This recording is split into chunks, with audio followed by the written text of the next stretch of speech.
Hello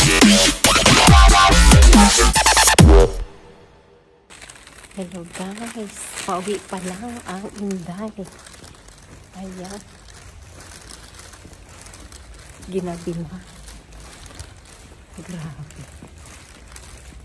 Naku, umulan pa. Paano na? Ayan, diba? Gabi na. Wait lang ha. Magpapayo tayo. Ayan. Pupunta tayo sa tayo ng bus. Ang tanong, sana may bus na dumating. Kasi nga gabi na. Pero 6:35 pa lang dito. Ayan. Maulang gabi sa Korea. Buti na lang hindi naman masyadong nakakatakot dito kahit madilim-dilim. Marami namang CCTV. Tsaka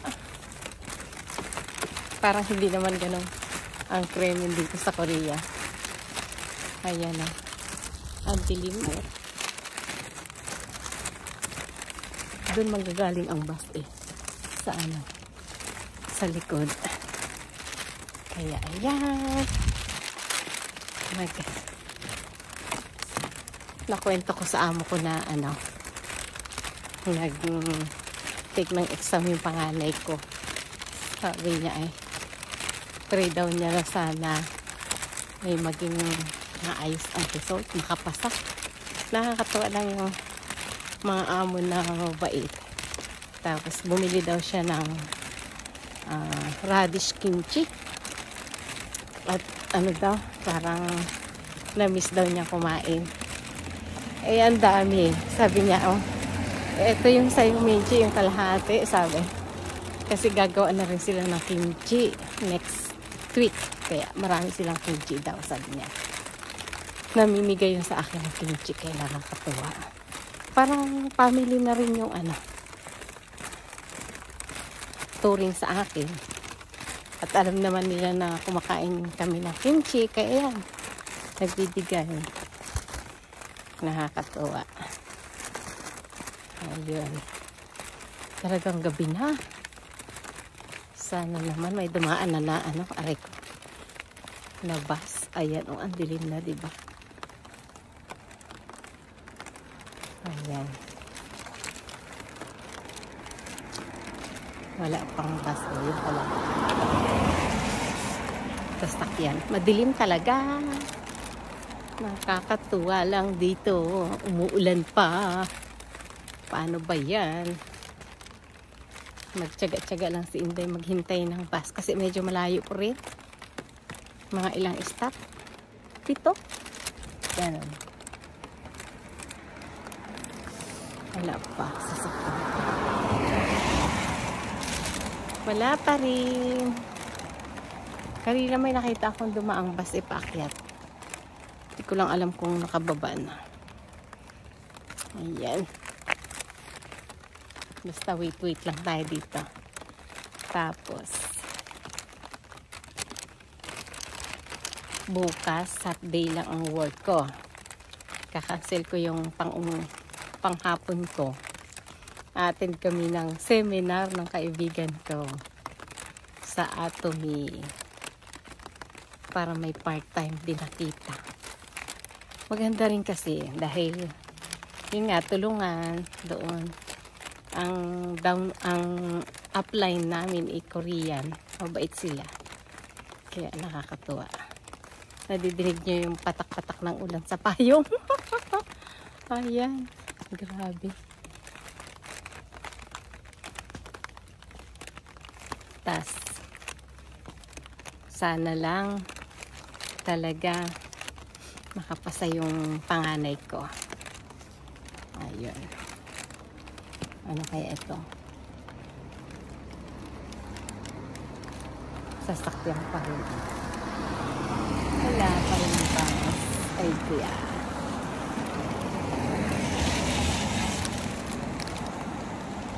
Na. Pero maaga pa naman, okay lang. 6:40 na. 6:35 kanina eh. Ayan ang bus. Pakyat pa lang.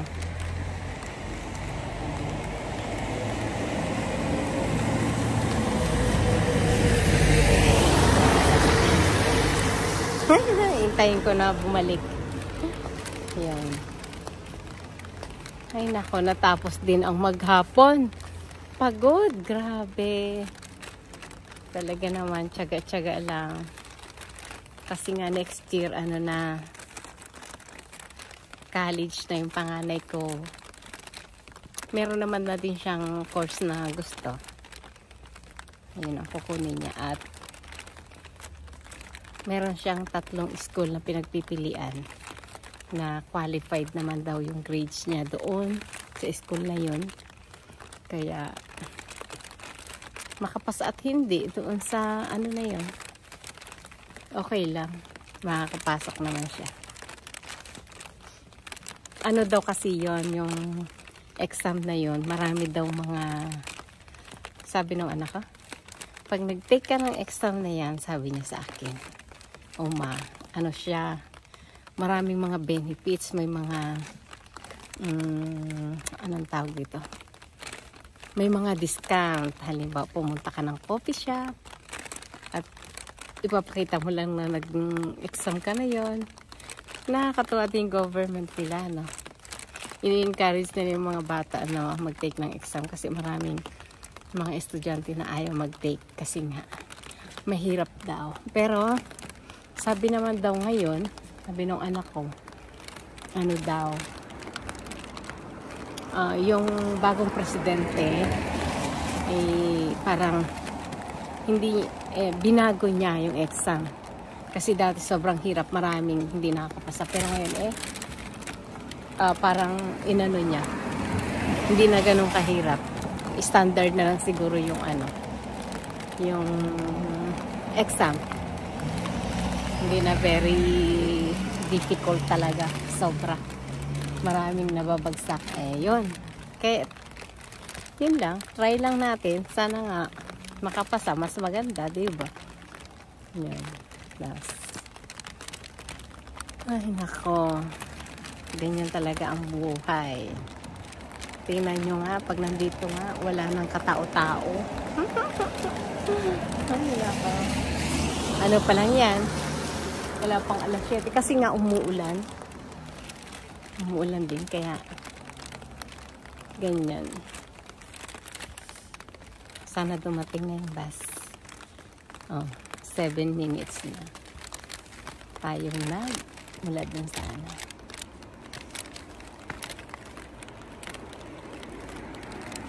wala pa rin.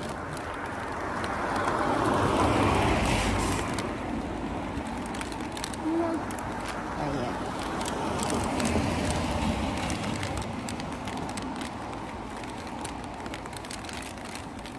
Bumalik ka na, bus, at nang makauwi na. Mag-open pa kaya ako ng store, umulan eh. Ay, sabay tinamad. Kasi pag umulan, tinatamad din yung mga kababayan na pumunta ng tindahan. Bukas na lang sabihin. Pagka hindi na umulan, magpahinga na lang siguro ako ngayong gabi. Maagang makatulog. Pero pag may nag-text, punta rin ako sa store. Pag wala, uwi na lang ako sa bahay. Papakinggan ko kung nandiyan na yung bus. Wala pa eh. Nakakatuwa lang. Kahit mahirap, yun. Nakakaraos naman. At nakakapag-ipon ng konti lang. Kasi nga, syempre, patanda na rin naman, di ba? Kailangan may konting naipon.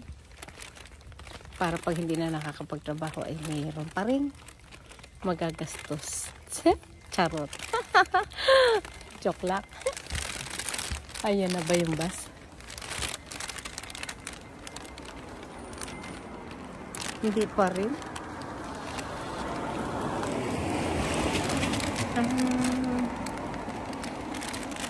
Iba naman yung tunog kasi ng bus eh. Medyo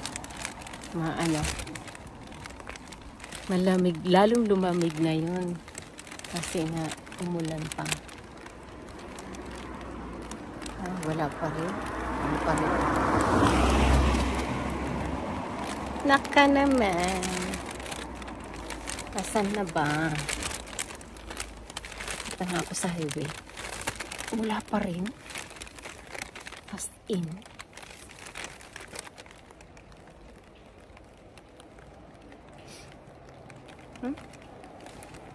Wala pa talaga.